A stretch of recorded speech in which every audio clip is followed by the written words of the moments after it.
Self-awareness and self-centeredness might seem like totally separate things. One is about growth, understanding yourself, and the other is about ego, selfishness, and putting your needs above others. But here's the truth. The path to self-awareness can sometimes lead people straight into self-centered behavior without them even realizing it. So in this video, I'll break down how these two things overlap, what the warning signs are, and how to walk the line between authenticity and empathy. If this sounds like your mission, hit subscribe. Now let's get to it. Self-awareness is the capacity to reflect deeply on your thoughts, emotions, and behaviors. It's about understanding who you really are, your strengths, your blind spots, your values, and what motivates you. And it's a powerful thing. People who are more self-aware tend to make better decisions, build stronger relationships, and feel more in control of their lives. According to Dr. Urich, an organizational psychologist who studied self-awareness for years, people who develop internal self-awareness, the ability to recognize their own patterns, tend to experience higher satisfaction at work and in life. So yes, the journey inwards is worth it, but it also comes with a hidden trap. On the surface, focusing on your values, your needs, your dreams, all sounds great. But here's the risk. The deeper we go into ourselves, the easier it is to lose sight of others. And I've seen this happen when coaching clients.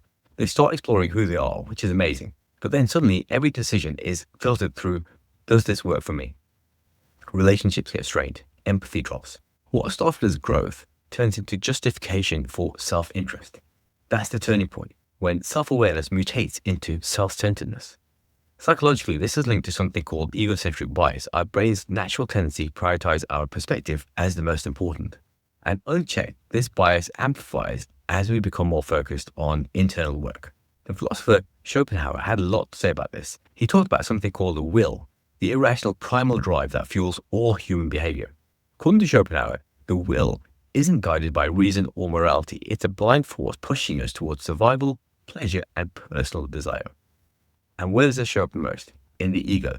The more we follow the will without awareness of others, the more we become driven by our needs and our goals, often at the expense of others. That's exactly what happens when the pursuit of self-awareness isn't balanced with empathy. It becomes ego enforcement rather than ego understanding. So how do you know you've crossed the line? Here's a few signs. You start to dismiss feedback from others as, they just don't get me. You make decisions with little regard for the emotional impact on people close to you. You being authentic to justify hurting others or ignoring boundaries. These are subtle and it can often come from a place of good intention, but the result, distance, conflict, a growing disconnect between personal growth and emotional maturity. So how do you protect your growth journey from turning into a solo machine? Here's 4 powerful ways. Number 1, practice daily empathy. Ask yourself, how might my actions feel to someone else involved in this situation? Or even better, ask them.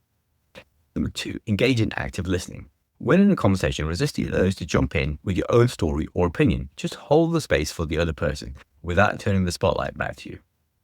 Number 3, reflect on the impact, not the intent. It's easy to say that wasn't my intention, but maturity asks, what was the effect of what I just said or what I just did? Number 4, watch for justifications. If you find yourself using personal growth as a reason to neglect, ghost, or criticize others, pause. Ask, am I growing or just protecting my comfort zone? So self-awareness is one of the most powerful tools you'll ever develop, but without empathy, it turns into self-protection disguised as self-growth. True awareness is relational. It's not just who am I, it's also how do I show up in the lives of others. That's where your power really is. If this episode helped you see things more clearly, hit subscribe and share it with someone who's also on a growth journey. Make sure you hit subscribe and I'll see you in the next one.